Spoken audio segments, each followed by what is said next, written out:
El modelo de crecimiento logístico exponencial. Todos los seres vivos poseen la propiedad de superfecundidad, desde la ballena que se reproduce más lentamente hasta la bacteria que se duplica cada 20 minutos. Sin embargo, la superfecundidad no es compatible con un sistema real cuyos recursos son limitados. Es por esto que el modelo exponencial simple no puede decirnos qué sucede una vez que los recursos se hacen limitados y cómo se desarrolla la catástrofe malthusiana a largo plazo. De hecho, la pregunta es, ¿qué tan catastrófica es dicha catástrofe?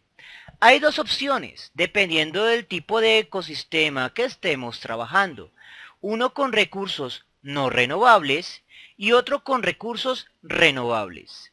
A continuación, vamos a trabajar entonces las ecuaciones del modelo logístico exponencial, incluyendo su muy extensa deducción de fórmula general. Para poder introducir las ecuaciones del modelo logístico, debemos recordar primero cómo obtuvimos las ecuaciones del modelo exponencial. Iniciamos con el concepto de tasa de crecimiento neta de la población. ¿Cómo cambia realmente la población? Dependiendo de cierta función. En el modelo lineal artificial se tomaba en cuenta únicamente el concepto de la tasa de crecimiento intrínseca o per cápita de la población.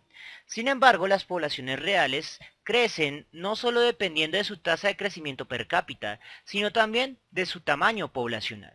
Entonces, al tener en cuenta ese segundo término para el crecimiento neto de la población, obteníamos la fórmula del crecimiento exponencial al integrar la fórmula. En el modelo logístico exponencial vamos a tener algo denominado capacidad de carga del sistema, es decir, el tamaño máximo de la población al cual se puede crecer. Ese valor de crecimiento máximo se debe introducir como una modificación a la fórmula. Y este sería el término de corrección. 1 menos el cociente de n, tamaño de la población, dividido k, capacidad de carga de la población, que es el nombre que recibe la constante del tamaño máximo de la población al cual se puede llegar en un ecosistema determinado. ¿Qué quiere decir esto? Cuando n se aproxima a k, todo ese término se va a hacer más pequeño, más cercano a cero, y por lo tanto la población va a crecer más lentamente. Por el contrario, si n llegara a superar a k, entonces todo este término se haría negativo, y por lo tanto la tasa de crecimiento de la población se haría negativa y la población decrecería. En consecuencia, este término me va a ayudar a corregir siempre el tamaño de la población, siempre en torno a la capacidad de carga del sistema. Una vez que ya tenemos clara cuál es el tamaño de crecimiento de la población para un sistema que está sometido a limitaciones en el tamaño de la población, vamos a proceder a la integración, es decir, a la deducción de la fórmula. En primera instancia, lo que vamos a deducir son los cambios infinitesimales. Teniendo esto claro, vamos a convertir esto en una ecuación diferencial. Vamos a pasar delta t a multiplicar y todas las variables que involucren al tamaño de la población a dividir. Aunque podría intentar la integración en estos momentos, sería imposible ya que las tablas de integración no tienen esta función. Por lo tanto, debemos convertir esta función compleja en funciones más sencillas de integrar, así tengamos que integrar por separado. Para hacer eso, vamos a tener en cuenta que eso es una fracción, y vamos a asumir que esta fracción debió provenir de una suma de fracciones. En la suma de fracciones vamos a tener, por lo tanto, que el denominador complejo provino originalmente del producto de dos denominadores de dos fracciones que se estaban sumando. Al hacer dicha separación, vamos a obtener dos numeradores desconocidos. Y por lo tanto, el siguiente paso es averiguar cuánto valen esos dos numeradores desconocidos. Lo único que sabemos es que cuando sumamos esos numeradores por sus respectivos recíprocos, es decir, al completar la suma de fraccionarios, el numerador final vale 1. El problema aquí es cómo rayos vamos a despejar A y B. Para hacer eso, vamos a hacer un pequeño truco y es ver qué pasa cuando el tamaño de la población es igual a la capacidad de carga del sistema. Bajo esas condiciones, este término va a valer 1. Si este término vale 1, 1 menos 1 vale 0 y por lo tanto, este término se cancela. Ahora simplemente se trata de despejar b pasando la capacidad de carga a dividir. Y con este primer resultado vamos a copiarlo al lado. Y vamos a retomar toda la expresión. Ahora vamos a encontrar el valor de a reemplazando b por 1 sobre k. Resolvemos la multiplicación de 1 por n. Ahora procedemos a despejar a pasando n sobre k a restar. Ahora observe que el término que está a la derecha y que quedaría multiplicando es el mismo que está a la izquierda y que al despejar dividiendo me dejaría un numerador igual a un denominador. Por lo tanto, estos dos términos se cancelan igualándolos a 1. Y por lo tanto, a vale 1. Sabiendo los valores de esos dos términos, vamos a modificar esta ecuación. A vale 1 y b vale 1 sobre k. Simplificamos este término que está dividiendo. 1 por k es igual a k, y k que multiplica y k que divide se van a cancelar. Con lo cual hemos alcanzado una fórmula que sí es integrable. Procedemos primero a identificar las constantes, que son la tasa de crecimiento per cápita y la capacidad de carga. Integremos primero la derecha. La constante sale de la integración como un factor común de lo que quede adentro. La integración de delta t va a ser igual a t más una constante 1. La integración de 1 sobre n de n va a ser igual a logaritmo natural de n más una constante 2. Y la integración de 1 sobre k menos n de n va a ser igual a menos el logaritmo natural de k menos n más una constante 3. Posteriormente lo que vamos a hacer es eliminar los paréntesis que no están involucrados en multiplicaciones, y los que sí están involucrados en multiplicaciones de factor común, pues multiplicar. R por t es igual a RT, y R por la constante 1 va a ser igual a otra constante, ya que R es una constante y la vamos a llamar constante 4. Lo que sigue es el procedimiento de absorber constantes, porque cualquier operación de constantes, el resultado es otra constante. Por ejemplo, la constante 2 más la constante 3 va a ser una constante 5. Y si pasamos a restar la constante 5, la constante 4 menos la constante 5 va a ser una constante 6. Una vez que hemos absorbido las constantes, procedemos a realizar el factor común del logaritmo natural.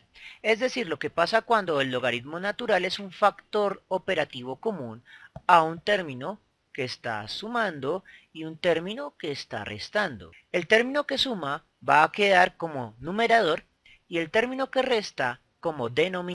Hecho esto, vamos a eliminar el logaritmo natural elevando toda la expresión empleando como base el número de Euler. Al hacer esto, logaritmo natural se cancela. Simplificamos el exponente que está elevando el número de Euler, empleando las propiedades de los exponentes. Cuando tenemos exponentes que se están sumando, es igual a decir que es el mismo valor de base multiplicándose. Procedemos a realizar la manipulación por factores comunes para despejar un solo término de tamaño de la población. Pasamos kn de dividir a multiplicar. Factorizamos. Hecho esto, pasamos el término que contiene el tamaño de la población de restar a sumar a la izquierda. Sacamos factor común del tamaño de la población y despejamos el tamaño de la población como una función que depende como variable únicamente del tiempo. Lo demás son constantes. Finalmente, vamos a determinar el valor del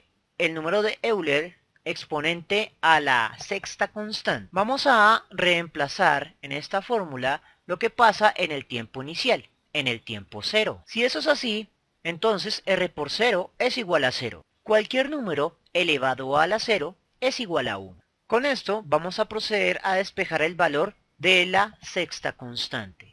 Vamos a pasar este término a multiplicar. Resolvemos este factor común. Pasamos este término a restar. Sacamos factor común de e a la sexta constante y despejamos. Ahora que ya sabemos cuánto vale el número de Euler exponente a la sexta constante, vamos a reemplazar en esta fórmula. Primero en el término que estaba multiplicando y luego en el término que estaba dividiendo. Ahora vamos a simplificar esta expresión. Vamos a multiplicar este paréntesis por 1, que va a ser igual a lo que está dentro del paréntesis, y a multiplicar este término por este otro término, donde ambos se cancelan este con este.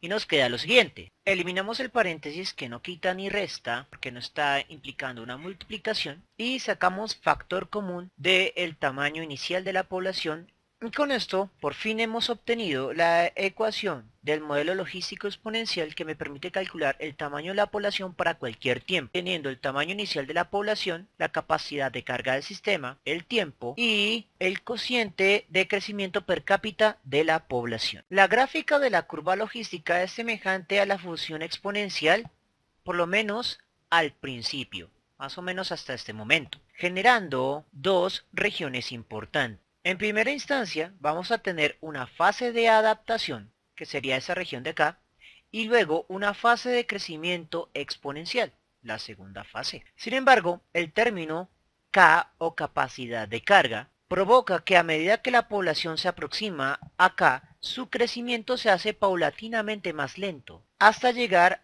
a un estado de equilibrio estático. Ahora debemos preguntarnos por lo que sucede después de llegar a la capacidad de carga y qué tan natural es el hecho de que la población quede estática en la región de la capacidad de carga. Sin duda, el mejor modelo ecológico para estudiar el modelo de crecimiento logístico son las bacterias. Y en este punto hay dos posibles curvas dependiendo de si los recursos son renovables o no son renovables. Si los recursos no son renovables, la gráfica tiene una forma de montaña, en la cual primero ascendemos y después descendemos. Al inicio vamos a tener una tasa de crecimiento que se ajusta al modelo de crecimiento logístico, en el cual la población se adapta, luego crece, cuando los recursos se hacen limitados, se hace estacionario el crecimiento a medida que la tasa de muerte se equipara con la tasa de nacimiento, hasta que al final la cantidad de recursos es tan limitada y de toxinas es tan acumulada que la población va a empezar a decrecer hasta llegar a su extinción. La anterior sobresimplificación del modelo logístico nos permite apreciar un sistema de recursos no renovables. El punto con los recursos no renovables es que la capacidad de carga deja de ser una constante y se convierte en una variable que decae a través del tiempo. Sin embargo, el hecho de que la población se quede estancada en la capacidad de carga es también algo artificial. En un bioreactor en el cual se puede ingresar recursos de manera constante, es probable que en efecto sí se alcance un tamaño de población constante. Sin embargo, en la naturaleza eso no sucede. La renovación de los recursos no se da de manera constante, sino de manera cíclica y afectada por fenómenos azarosos. Por lo tanto, una buena forma de completar el modelo logístico de forma tal que se aproxime realmente a lo que se observa en la naturaleza es convertir la constante de capacidad de carga en una nueva variable que tome en cuenta una función sinusoidal, adicionalmente afectada por valores aleatorios. La gráfica que tienen en la pantalla se formó con parámetros de una población inicial igual a 500 individuos, una tasa de crecimiento per cápita de 0,1 y una capacidad de carga de 12.000. La clave aquí es que ese 12.000 ya no va a ser una constante. Primero vamos a ver qué es lo que pasa si afectamos a la capacidad de carga con una función sinusoidal. Esta otra curva fue construida casi con la misma fórmula, pero en lugar de tener una capacidad de carga constante, la hicimos oscilar un 5% por encima para el final del año y un 5% por debajo para la mitad del año, con lo cual obtenemos una gráfica oscilante. Y esta sería la forma del modelo cuando agregamos factores azarosos que aumentan o disminuyen un 5% la capacidad de carga, aparte de las oscilaciones estacionales. Evidentemente, las medidas que uno realiza en el campo, en la realidad, son de un sistema que se encuentran en el interior de una capacidad de carga con oscilaciones casi aleatorias, la cual depende de oscilaciones en la disponibilidad de recursos, que no son aleatorias sino que dependen de ciclos estacionales anuales, pero que también dependen de fenómenos azarosos, concretos para cada año, alteraciones en el clima, lluvias, disponibilidad de recursos, entre muchos otros. Ahora concentrémonos un poco en el significado biológico de la constante K capacidad de carga, que es el máximo valor de individuos que teóricamente pueden habitar en un ecosistema en ausencia de otras relaciones ecológicas como la depredación o la simbiosis. La capacidad de carga es el mayor aguante que tiene un ecosistema para una población determinada y en las gráficas se representa por el mayor punto poblacional que alcanza una población o en sistemas más reales al promedio de la oscilación. Cuando los individuos se acercan a la capacidad de carga, los recursos se empiezan a hacer escasos, aun cuando estos sean renovables. En consecuencia, menos descendientes son producidos y más muertes son provocadas por la hambruna. Adicionalmente, el efecto de la variación en la capacidad de carga va a provocar cambios en el tamaño de la población de manera muy perceptible. En este sentido, toda la población en capacidad de carga se encuentra en un estado de pobreza general. Se refiere a pobreza general en el sentido de que todos los individuos apenas si subsisten con lo mínimo indispensable para mantener a la población en un equilibrio dinámico. En este punto, gran cantidad de descendientes mueren por cada generación, en especial cuando se conjugan dos fenómenos. Una estación de bajos recursos y que al azar esa estación sea peor que otros años en la misma estación. Concentrémonos en lo que sucede cuando se alcanza este equilibrio dinámico. Lo primero, todas las especies son superfecundas, lo que implica que en condiciones ideales cada generación es más grande que la anterior. En equilibrio, las poblaciones no crecen. Gran parte de los descendientes en cada generación mueren. A pesar de que Charles Darwin y Alfred Russel Wallace analizaron el modelo exponencial simple, las condiciones para el modelo logístico exponencial son igualmente válidas. Por lo que cabe la pregunta, ¿por qué sobreviven los pocos que sobreviven en el equilibrio dinámico? La anterior pregunta solo tiene tres respuestas. La primera, que los que sobreviven lo hacen totalmente al azar. Su supervivencia es un chiste cósmico, un evento fortuito de la suerte. En ecología y biología evolutiva a eso se lo conoce como la deriva genética o, más fuerte, el efecto fundador. La segunda opción, los que sobreviven lo hacen porque son de alguna manera capaces de acaparar recursos en el sistema en equilibrio, sin depender de la suerte, porque son naturalmente superiores a los demás miembros de su generación. En ecología de poblaciones y en biología evolutiva a eso se lo conoce como la selección natural. En nuestro modelo, de hecho, hemos combinado dos fenómenos. El que no es aleatorio es la oscilación anual dependiendo de la estación. Y el fenómeno aleatorio que hace que los ciclos no sean completamente simétricos. Eso quiere decir que para esta curva de acá hay dos fenómenos que provocan que en todo momento la población no supere un máximo de la capacidad de carga, y es la combinación de fenómenos azarosos, deriva genética, y fenómenos no azarosos, la selección natural.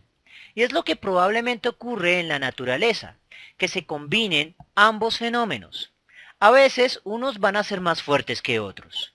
Charles Darwin y Alfred Russel Wallace dependieron de este fenómeno para poder dar impulso a su propia teoría de la evolución. Para ellos, el que algunos muy pocos individuos sobrevivieran en el equilibrio no tenía nada que ver con la suerte o con un chiste cósmico. Por el contrario, se debía a que los individuos eran superiores en sus relaciones ecológicas con los demás miembros de su respectiva generación.